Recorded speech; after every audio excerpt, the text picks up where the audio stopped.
What's up, everybody? Welcome back. Hope everybody's having a great day or night whenever you're watching this. Chet Holmgren looks like a Summer League star out there, right? I've seen enough of him in Summer League. He's way too good for it. I want to break down his Summer League and what I think his expectations should be for this upcoming NBA season, because I think I got some expectations for him, because I think he's going to be a really damn good NBA player.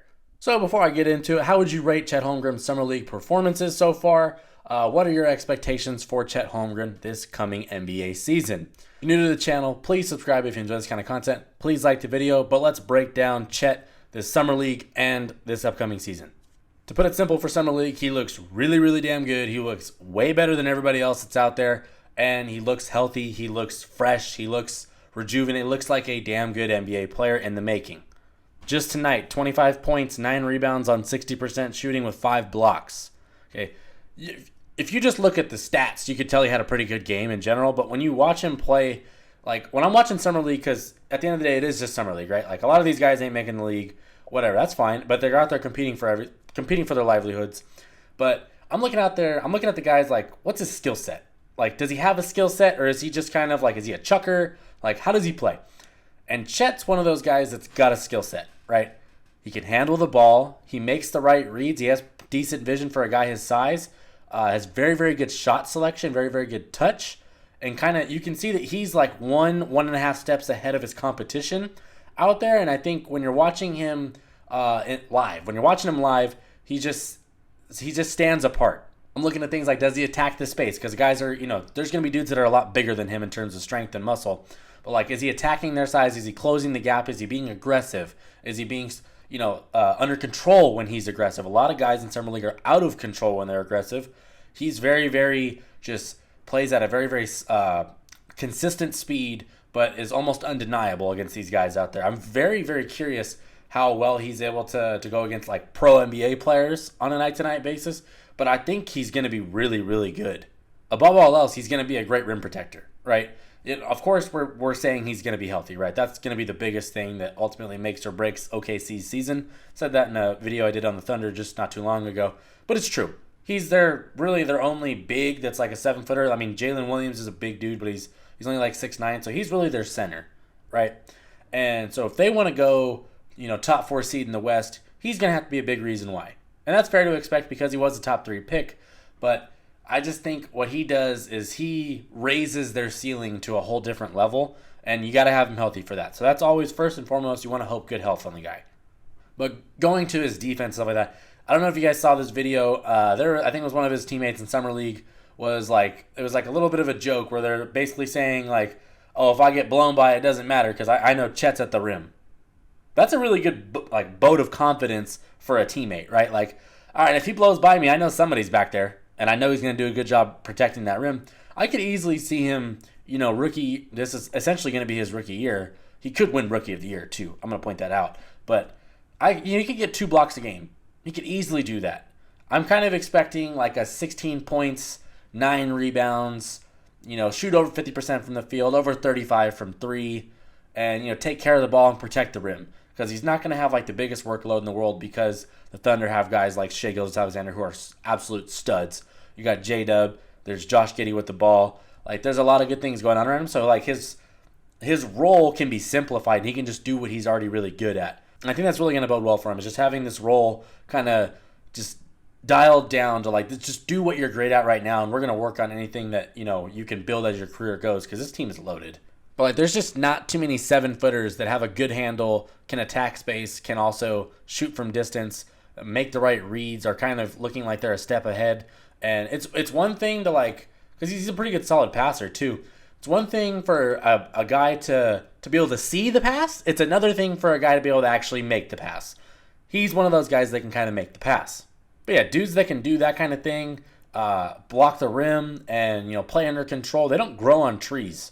So having someone like him, he's a rare guy. He's a rare NBA player, and I think he's going to have a rare NBA career. But he legitimately has a pretty good shot to win Rookie of the Year because he did not play in any NBA games last year. He got hurt in the offseason.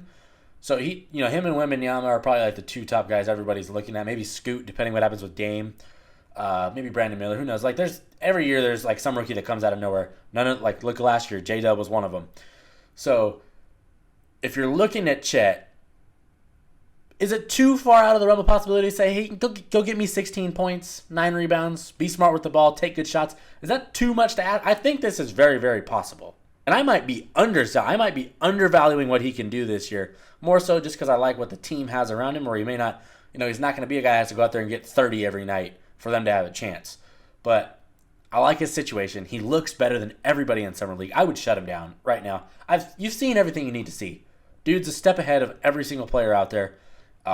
Great help defense, solid on ball, very under control with the ball. Those are things all like star qualities. Right, when you're playing against talent that is below you and you are damn certain you are the best one out there and you're playing like it. A lot of guys will play down to the competition. Chet Holmgren's not doing that. He's also a dude with a ton of confidence. He carries himself like, I'm going to be a great NBA player. I'm a great NBA player now. That's how he looks at himself, and that's fair. And of course, what we've seen of him thus far has only been Summer League stuff. So yes, you can take it with a grain of salt, but when you're watching him play out there, you're like, that's not average. That's not normal. Okay, that's abnormal that he's able to do that. Okay.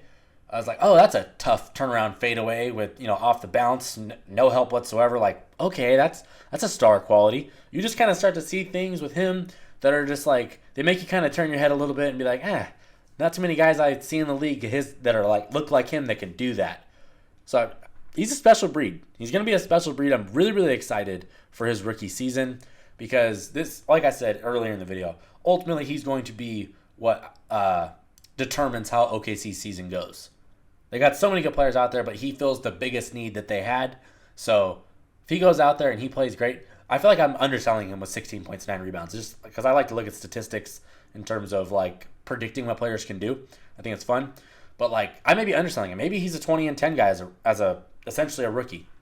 Maybe that happens. It's very possible. He's going to be in a great situation where if you're the opposing defense, you're worried about 30-point per game Shai Gilgeous-Alexander with the ball. Then you're worried about, standout rookie Jalen Williams from last year going off again like he did at the end of the year. You're worried about Josh Giddey making the right reads. You're worried about all these guys out there. And it's like Chet's probably like the third or fourth guy you're worried about. And anytime you're worried about somebody third or fourth and he's this good and this skilled, good luck. It's probably not going to go too well for you. But yeah, I'm just excited for Chet. What are your expectations for him this year? How would you rank his summer league? I think he's been very, very good. Looks like a man amongst boys out there. I think NBA-wise, I'm very, very curious. I want to see him up against the Jokic's, the Embiid's, the Giannis's, like the big, the big dudes, the big dogs out there. Because obviously there's going to be a size mismatch, but like I don't think there's necessarily going to be a huge skill mismatch between him and the great bigs in the NBA for years to come. Let's just hope the man stays healthy. He stays healthy. It's going to be a fun year for OKC. It's going to be a fun year for Chet. That's all we want to see. If you're new to the channel, please subscribe. If you enjoy this kind of content, please like the video. But Chet's about to ball out this year, and I hope he goes absolutely nuclear all year long. I'm done. Peace.